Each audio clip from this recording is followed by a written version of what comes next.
All right, there we go. What is up, everybody?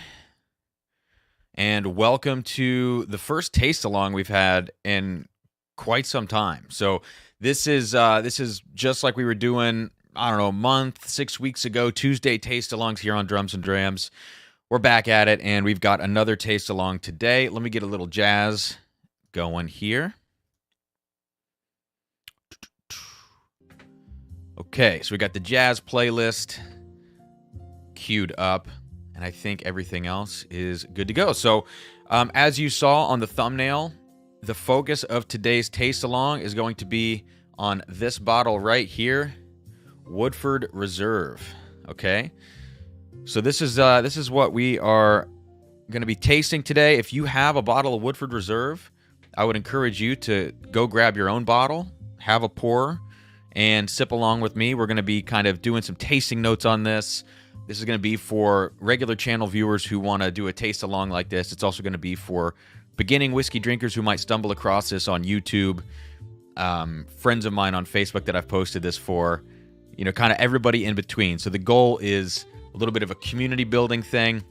Going to get back to doing this as much as I possibly can now that some scheduling conflicts are out of the way. So let's get into it. First thing I'm going to do, I need to warm my palate up. So Woodford is, well, it's fairly low proof, to be honest with you. So I'm going to start with something even lower in proof. And that's going to be just a little bit of Hancock's President's Reserve from Buffalo Trace, Mash Bill 2.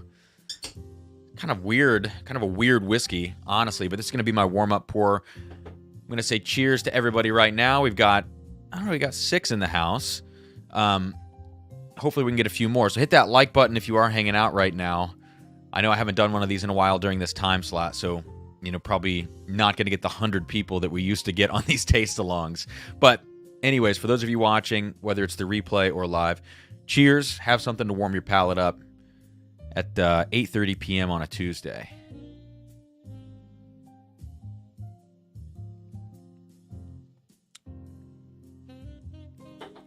And let me, oh, geez Louise. What is up, Top Dog? Merry Christmas to you, too. And here we go, Paul Graham. What is up, man? I have missed you as well. Dude, $100 super chat on a taste along here. Thank you so much, Paul. Man, that is too damn generous. I really appreciate that. Oh my gosh. Thank you. Thank you. It's good to see you, Paul. YPC's in the house. Young Pei Chang says Hancock's would definitely be the Woodford of Buffalo Trace. Yeah, kind of a weird one. Kind of a weird one, but a good one to warm the palate up with because it's so watered down. Coming in at 88.9 proof. This is a at least 2-year-old bottle. Probably almost going on 3 years old at this point. Not sure where the laser coat is. Yeah, bottled on the 129th day of 2020. Lots of floaties in there, so whatever that means. We're going to get into this Woodford here in just a second. For those of you who do have a bottle, go grab it. Taste it along with me. Even if you don't drink Woodford all the time, if you're into much more expensive stuff, that's okay. This is just about everybody drinking the same thing at the same time, if possible. Again, Paul, thank you, dude. Jeez Louise. Ugh. John, good to see you, man. Into some Disco 7. Not my fave, but a solid whiskey. Especially if you like the little bit of that light whiskey sweetness. What is up? I think that's Coach Schmeling. Cheers. Happy holidays to you too, man. And Jay, I see you. Amy, I see you. Cheers to all of you. All right. Let's get this Hancock's out of the way. What a weird one. What a weird one. Jay says, unfortunately, no Woodford. I know, I literally didn't have a bottle of Woodford until I went and picked up these minis for this tasting. So, guys, what I'm going to do is, first I'm going to get into Woodford Reserve, the standard. I went and grabbed this 375. But what I did is I tried to make sure all of these that I picked up weren't minis that had been sitting on the shelf for, like, years and years. I wasn't sure like what the turnover is for 375s or smaller bottles on the shelf. These all have codes that seemingly are 2022 bottlings. All right, I just wanted to make sure I wasn't tasting something from a few years ago that may or may not have a different blend of whiskey in it. So I'm going to start with the standard Woodford, and then we're going to move over to the double oaked. Why do I have Blanton's on the table? I can't even remember why I put this here. I think I was going to talk about how Hancock's is like Blanton's younger brother, but here, I'll just leave these on the table just as tater bait in case somebody comes across this live and sees those on the table. Maybe they'll click on the video. Let's just do that. So yeah, then we'll do the Woodford double oaked, which honestly, I've only had a store pick of the double oaked. And I know that double oaked wasn't on the thumbnail, but I thought I would just throw this in today anyways. So I got a mini of that too, which I didn't even realize they made double oaked minis until I picked this up, which is kind of nice. Keith, I have tried all of them, cask strength, single barrels. Not a big fan of really any of them except the wheat whiskey, the sherry finished wheat whiskey I really liked. The others were over finished, although they were single barrels, so it could be that some other single barrels or maybe the batched versions are a little bit more balanced. And Daniel says, I don't have a real bottle of Woodford Reserve, but I happen to have a leftover 50 ml from the plane. Nice, man. Cool, so Woodford Reserve coming in at the standard 90.4 proof that all of their stuff is bottled at except for the batch proofs. Don't know why we are doing that, but 45.2% ABV, and that's going to be the case also for the double oaked. These are Brown-Forman products, meaning they're made by the same parent company that makes Jack Daniels, Old Forester, Woodford. Who else? Brown-Forman has Glendronach in Scotland in their profile, so a lot of brands owned by Brown-Forman. So let's do it. Let's get into this Woodford. Let's get a little nose on this one. Keith, never mind then. Yeah, I have you tried them, Keith? All right. So as we go along here, let me know what you guys are getting on the nose as well. First thing jumping out of the glass for me on this Woodford is a big, like, Bing cherry note. Yeah, I would say more cherry than I remember on this. I don't know. I guess I wasn't thinking Woodford was a big cherry pour, but yeah. So cherry, I'm getting kind of like that bready, yeasty bready note that I get on some Brown-Forman products. That's definitely coming out too. Now as I go back to it, there's almost like a medicinal. The cherry is kind of getting a little bit medicinal for me. A little bit of a Robitussin kind of vibe. There's also a banana nut bread in here. Kind of a banana note. That yeastiness, that breadiness kind of all plays together for like maybe a banana nut bread. What's up, Matt Porter? Good to see you, man.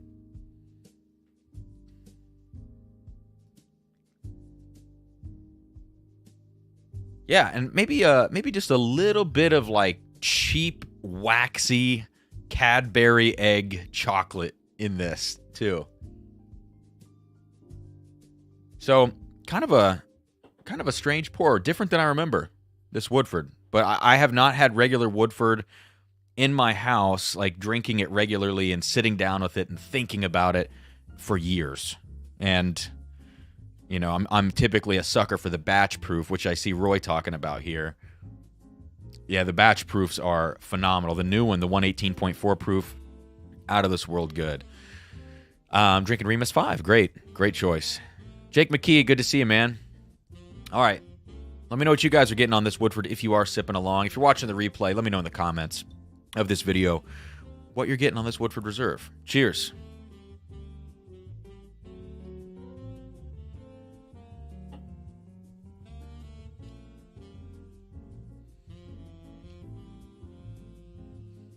All right. So I'm really glad I had the Hancock's before this at 88.9 proof. Yeah, I'm really glad I did that because I just, before this, I filmed my Old Fitz 17 review, and I was drinking Old Fitz 17, and I was drinking Old Fitz 15 at the end of it, doing a little comparison, and that's just unbelievable whiskey. So I think I needed to reset with that Hancock's before I tried this Woodford. You know, pretty spicy on the palate up front, I would say, for the Woodford. As it rolls back, it hits the mid-palate, and it's like it hits a brick wall and just completely falls away, or basically just falls off a cliff is a better analogy there. Like, good flavors up front. It has enough spice to really kind of hold up on the front of the palate, I think.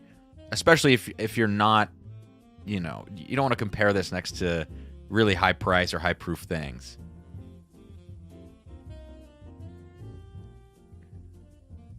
Daniel, dude, great call out. Because I think what you're saying, getting a little licorice or anise kind of note, don't remember that from before. I think that is the thing I'm having a hard time placing right now.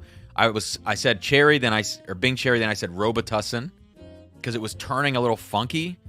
And I think what I'm really getting at, I think you're right, I'm getting like this licorice note in here, which also has a little bit of a spice to it, you know, like that kind of anise thing. And that's what's hitting me at the front of the palate, is like black pepper and maybe like an anise note.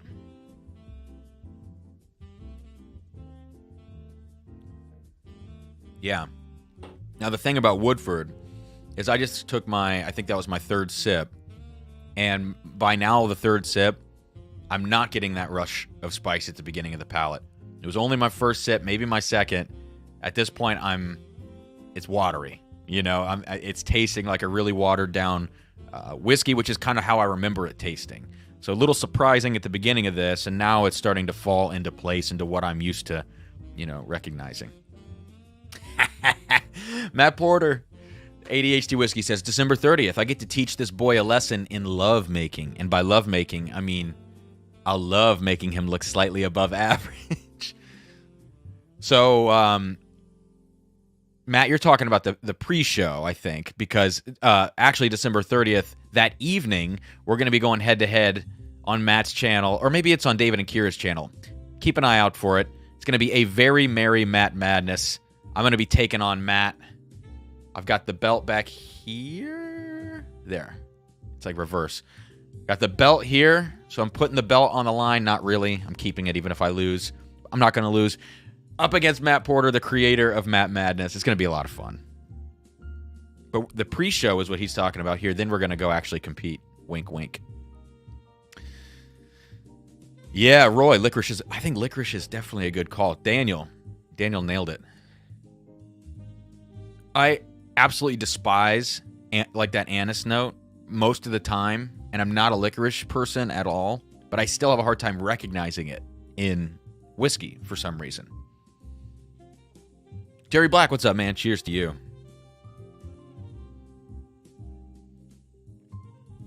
All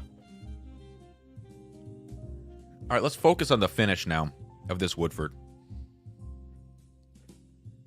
And just a reminder, if you are hanging out right now, whether live, watching the replay, please hit that like button. Really, really helps the channel. Easy to do and free. So let's talk about the finish now on this Woodford.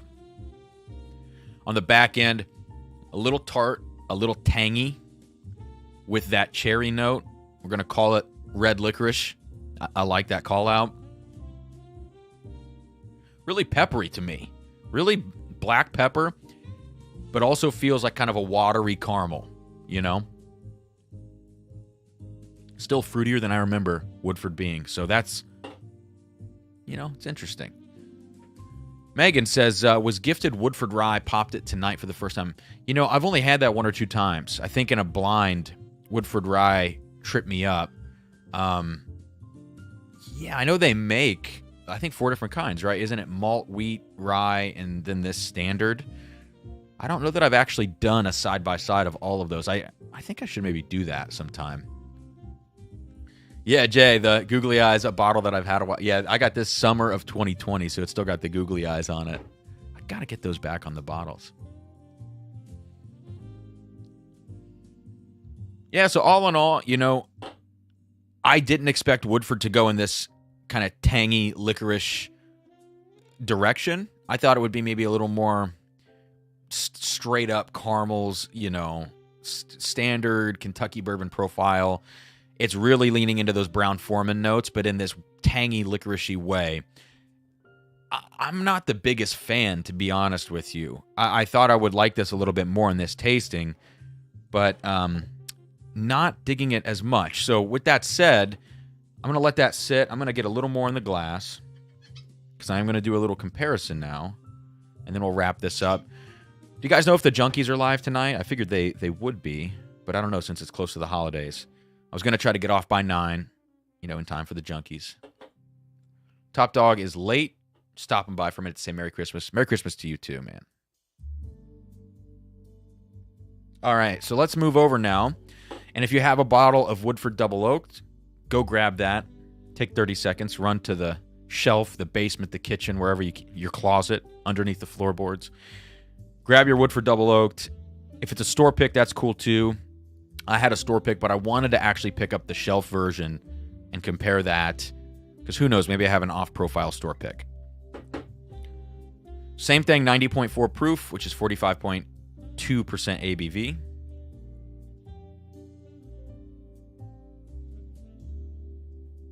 Huh. There's a lot going on in this Woodford Double Oaked. A lot more than I maybe would have assumed. The first thing that I get on the nose here is thick, syrupy molasses and brown sugar, molasses sweetness. Super, super duper bready on the nose. It smells like dough. And there is a little bit of a residual cherry in the background, a little bit of this bitter barrel char in the background. And there's also just a hint of a savory thing in here, which is pretty common with certain double oak products. Typically Brown-Forman with the double oaked, I think with the 1910 from Old Forester, is really good at maintaining a sweet profile from the double oaked, whereas we're seeing a lot of, sourced MGP being thrown into a secondary barrel that's getting really bitter, tannic, bright, dry wood, This manages usually, from Brown-Forman, to stay sweet, but this one has a tinge of savory, which is another kind of quality that extra oak can give you. 21090's on in 12. Livewire's on as well. Okay. Awesome. Well, we will be off in time for everybody to go wherever they're going to go for their next viewing experience. Roy says, Woodford sued 1792 back in the day when they called their bourbon Ridgemont Reserve. I remember hearing about this. They had to change the name to 1792. Just some trivia. Old 8-year Ridgemont Reserve is freaking awesome. I've never had it, but I've seen the secondary prices. Wild on that stuff. All right. Let's go into this before I, just nerd out too much about it on the nose.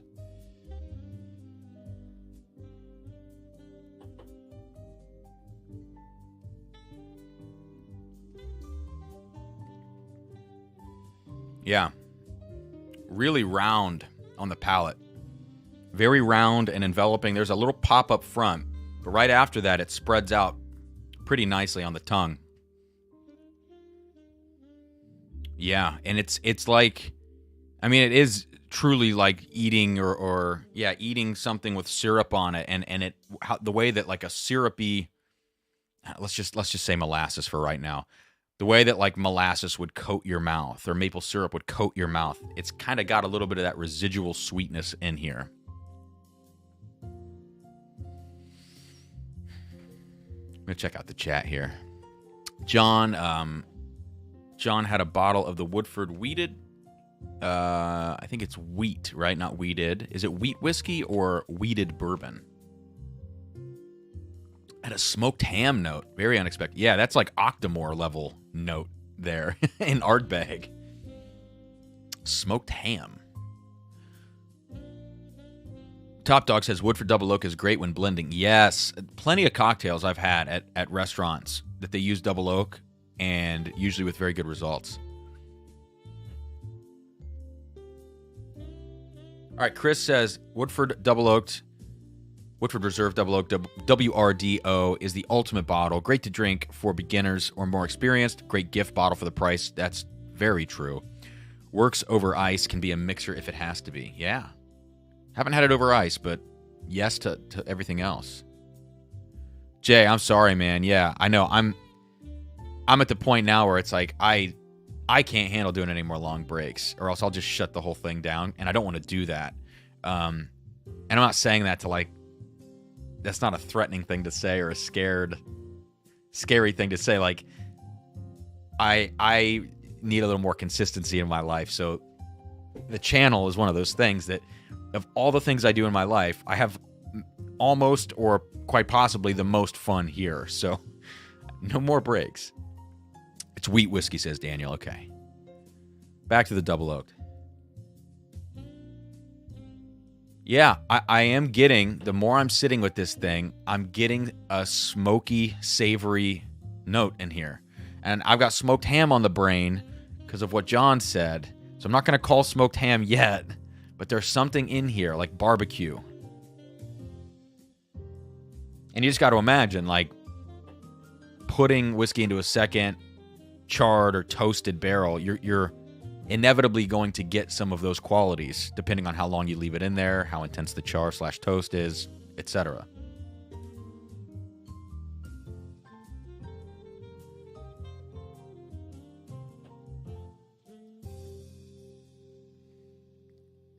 Yeah, double oaked is really nice stuff. If you're sensitive to those kind of notes I talked about, that little bit of savoriness, you know, that little smokiness, it might not be for you. I think it's, in my opinion, a little too bready. Like, that's the thing that throws me about the double oaked, is it just tastes like you're eating dough. So I'm going to go back to the straight up Woodford one more time, and then we're going to call it a night. Wow, it smells like it's not even there. The double oaked is so dense that the regular Woodford, which are both at the same proof, you would never even know that.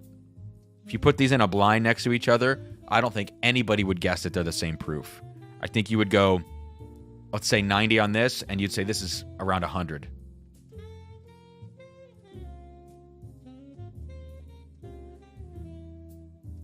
Joe, Woodford Double Oaked is too smoky or something for me. Guess that's why I don't even like Johnny Walker Blue.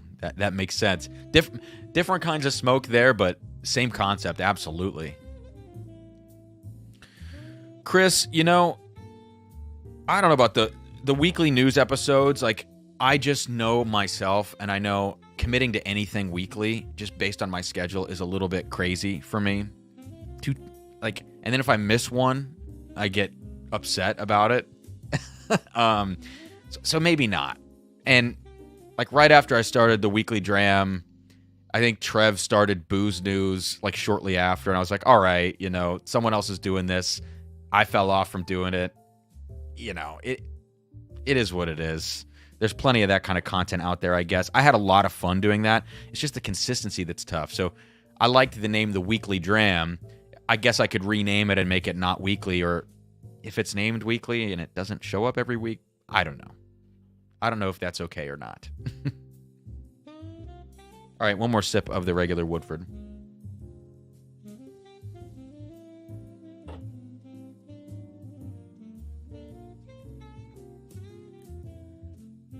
Huh.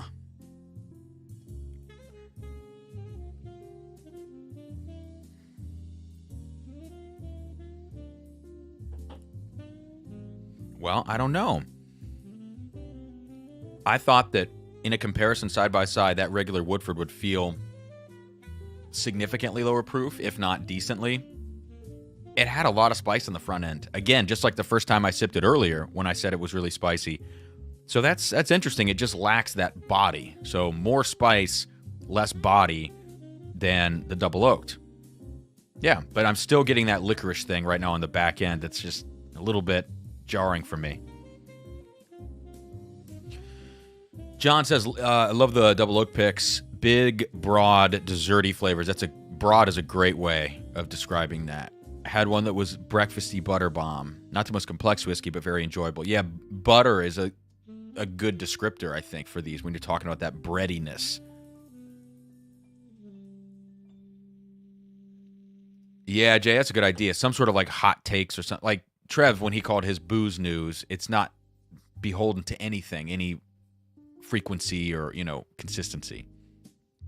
Yeah, Amy, please click that like. Thank you for the call out here. Guys, I'm going to jump off. I'm going to check the chat just in a second. One last time. Thanks for hanging out. If you're watching the replay, thanks for checking this out. And if you haven't seen anything from Drums and Drams before, check out a review here and there, some live streams on Thursday nights, other taste-alongs like this. If you like what you see, subscribe to the channel. Obviously, hit the like button whenever you do watch a video. It really, really helps. Patreon, you can always help support there. No more long breaks. No more long breaks. So tomorrow I should have the Old Fit 17 video out. Got like the first 3 minutes edited. My secondary camera angle, somehow the file got messed up. I shot on it yesterday and it was fine. Then I shot on it today and it was not fine. So that's not cool. It's just going to be one front angle like I do in a lot of my videos with jump cuts in and out to kind of piece it together.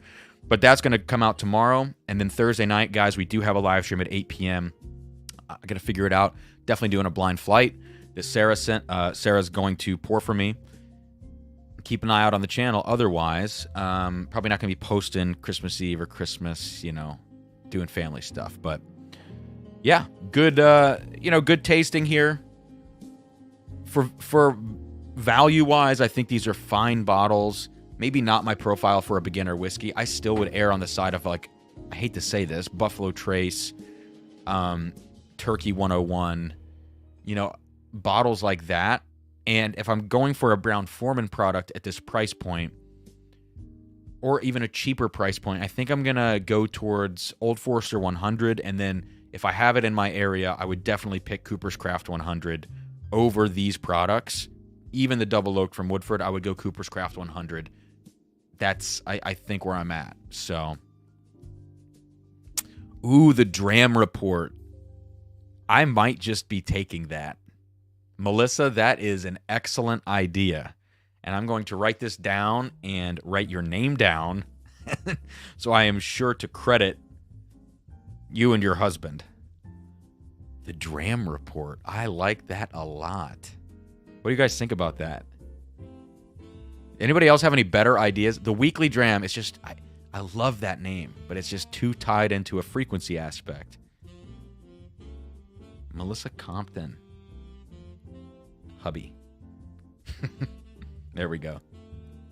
Woodford Reserve, also known as the C-flat of whiskey, says Aiden. Nice one, man. All right, guys. Chris Cox says F Trev. No. I don't know.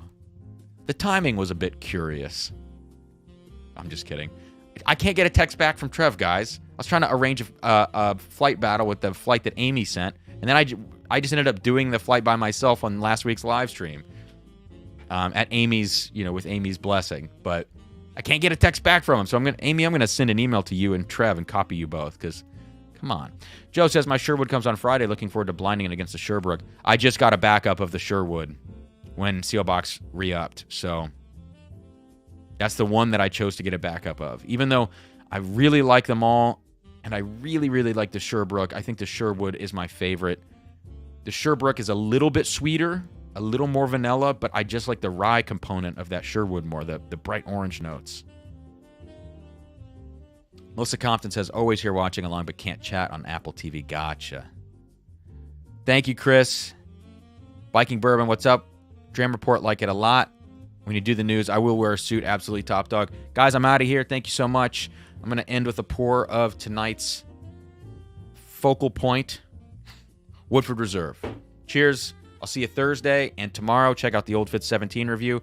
And go back and watch the EJ Curley review that I dropped yesterday. See you guys soon.